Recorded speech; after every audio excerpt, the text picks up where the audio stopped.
First off, I want to thank the brave men and women who work behind the wall. I want to thank them on a national level because their job goes unrecognized. How do they try to turn a guard? Well, correctional officer. Sorry, I apologize. But correctional officer. How you guys doing today? It's Anthony Gangi, host of Tier Talk. Today we're going to be discussing perception of authority. How inmates can be perceived to have a higher level of authority over especially that front line.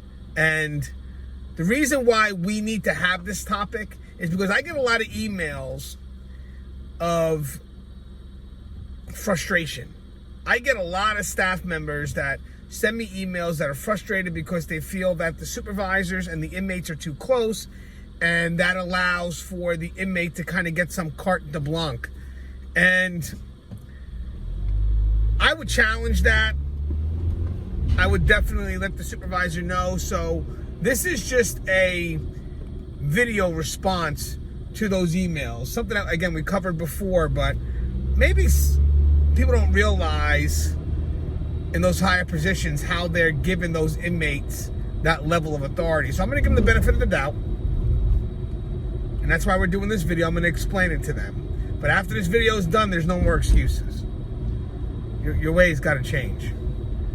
So when we come back from our sponsor, we're going to be talking about the perception of authority and basically how inmates can steal someone else's authority and use it for themselves. That's true, guys. And this is a great topic to cover. All right, guys, so if you haven't, the show Tier Talks for you brave men and women that work in corrections. So please subscribe, interact, engage, comment, hit that bell. The bell's going to notify you every time I post a video. We'll go to our sponsor, and when we come back, we'll be talking about perception of authority. Stand by. I wanted to attend a university that had an intelligence program. I wanted to look at problems different. I wanted to increase my critical thinking abilities. AMU offered those avenues to expand. Obtaining your degree as an adult, you're actually paying yourself and investing in yourself. You can't put a dollar on it, it's priceless. It's something that can never be taken away from you. American Military University. Learn from the leader. 2 online courses available soon. Inmate Manipulation, the psychology behind inmate manipulation, taught by Anthony Gangi, and Complacency in Corrections, tactics to keep yourself alert, taught by Russ Hamilton, coming March of 2020. Thank you guys for listening to our sponsor. Hey guys, if you're a supervisor, have you asked yourself this question? How is my relationship perceived between myself and the inmate population by the frontline staff? That's a great question to ask yourself. And that's totally in line with this topic here, the perception of authority. You know, for those that are in leadership positions, great job. Bravo. I'm sure it took hard work and effort. I'll give you the benefit of the doubt. But the last thing we want is for someone to steal an ounce of that. So we have to protect that at all costs. We also have to protect it because we're obligated to our front line, and now we have a level of control over them. So we're obligated to protect that level of authority. And the last thing we want is for some manipulative inmate to come in and steal it. Steal what we worked hard for. And potentially put others at risk. How you see this game being played is very simple. It's very simple. An inmate will do something foolish. You talk to him, gets to the point where you're going to write him up. And that's when the inmate, out of desperation mode, will go ahead and say, well, you could write me up, but I work for the warden. Or I'll go see Sergeant such and such. They're making it known that they have this relationship with either in this story here, the warden or the sergeant. And now that's supposed to make us become hesitant in what we need to do, and the authority that we need to get across. Now, for us, for most of us, we're still going to do it. I'm still going to make it known. I don't care who you know.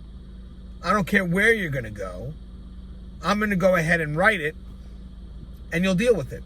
But I will make sure that the person's name that you're dropping whether it's the warden or whether it's that sergeant, they're going to know. I'm going to tell them. I'm very curious to see how they react, knowing that you're dropping their name. Because it's subtle. Guys, it's subtle. But then you have few that don't challenge that. They wind up becoming disenfranchised because, again, they're working in a system right now where the Chargers are getting beat left and right. So they just don't want to put the effort into something that's just, it's not going to come into fruition. So what they do is they give it to the inmate. The inmate says, hey, I'm going to go talk to the warden tomorrow or talk to that sergeant. And this staff member just becomes disenfranchised. They're like, you know what? It's not even worth it. Be done with it. And what happens here is now you have staff that's not willing to do their job. And that inmate leaves that conversation with a smile on their face because they just took that level of authority away from that staff member who needs that. If they don't have that level of authority, they can't be effective in running that unit. So what we need to do in those supervisory positions is we need to look at ourselves and see how that relationship between us and that inmate can be seen. Something as simple as, what's the body language like when we're communicating? What are we talking about? Every time I walk into the unit, this inmate comes right up to me, staff sees it, and I go to this inmate first before I go to my staff. We have to see all these little signs that makes it look like that this inmate has a higher level of importance over not just staff, not just other inmates, but just in your life. This inmate is playing a bit of a game. And they want that perception to be seen because they know for a fact that if the officers see it or the frontline staff see it, they can quickly say your name and the staff will fill in the rest.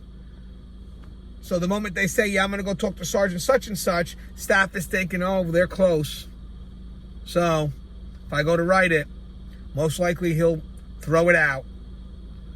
And again, that's not all staff, but it is some staff because I did get an email from a few rookies who are just upset because they feel that the senior staff or the supervisors are very lenient and they're kind of giving the inmates carte blanche. And every time they go to write something, they get second guessed. So if you're in a supervisory position, look what's happening here. Your level of authority is now being utilized to get out of a charge. But the bigger consequence is it's disenfranchising staff from doing their job. Because now imagine if I am that officer and I do the right thing. I say, okay, you know what? The name you just said, not a problem. Hey, Sarge, can I see you for a second? Sergeant comes in. Hey, Sarge, listen, this inmate did this. I'm getting ready to write this inmate up. But now the inmate's throwing your name around. I just want you to know that. Now, if that sergeant comes back later on and convinces you to drop the charge, which is a valid charge to write, that sergeant's in the wrong. Because that's going to start the ripple effect. That's going to start, first off, me from not wanting to do my job, but I'm going to vent. And I'm probably going to tell other officers. And this is what this inmate wants. This inmate's just sitting there in the distance just watching it all happen. And that supervisor who allowed that to go, that inmate has authority, not you now. You lost your level of authority. Same thing if, let's say you're a warden and the inmates are cleaning your office. You should have very limited interaction with those inmates. Trust and believe, those inmates want to have that interaction because they want that perception. But you need to limit that. You need to know that if that inmate is just an inmate, at the end of the day, I can get someone else to replace them. I'm not in a feeling of obligation to that inmate because you clean my office. And it's great if you can rotate those assignments once in a while, so it's not always the same inmate. That's cool too, because it keeps that relationship where it needs to be. But fire an inmate if they make a bad move. Don't hesitate. Don't stick up for them. If they do something foolish, get rid of them. Get rid of her. Let staff see that. Because then if that inmate tries to maneuver, staff's like, nope, not this one. I know you're saying you're close to the warden. I disagree. I'm up there every day. I know how he rolls. I know how she rolls. Nope. You're not going to use that game on me. You're still going to get the charge. And again, if you're in a supervisory position and that inmate does drop your name and an officer does tell you or frontline staff tells you, hey, this inmate's using your name, fire them immediately. Fire them immediately, because the game has just surfaced. The inmate slipped. Now the game is out there. You have no excuse if you don't fire that inmate. That game is out there for all to see. And I'm going to tell you something right now. That will reinforce your staff to do their job too. Imagine that. I call up and I say, hey, Sarge, this is what the inmate said. And the Sarge goes, really? Fire the inmate. Oh, got you, Sarge. Thank you. You're moved. You're fired. So now you have this inmate that tried to take this level of control back from the officer. And what did the sergeant do? Gave it right back. You ain't taking control from my staff. And they gave it right back. So just when you have that level of authority, be cognizant of how it's seen. Be cognizant of how that relationship with you and the inmates are perceived. Do not let someone steal even an ounce of that level of authority. Trust me. Not only will it affect you, it will affect staff. Ultimately, it will affect the safety of the facility. As always, guys, the show is Tier Talk. If you haven't, please subscribe, interact, engage, comment, hit that bell. That bell is going to notify you every time I post up a video. And guys, side note, we do have courses available at Academy Hour. It's Corrections 101 and beyond, and the inmate manipulation course is still in the process. I'm about 4 or 5 videos in. I got a few more left to do, but they will be available soon. If you're interested, email me at gangianthony@yahoo.com, gangianthony@yahoo.com, and I'll tell you how you can go about and sign into those courses. As always, guys, the show is Tier Talk. Stay safe.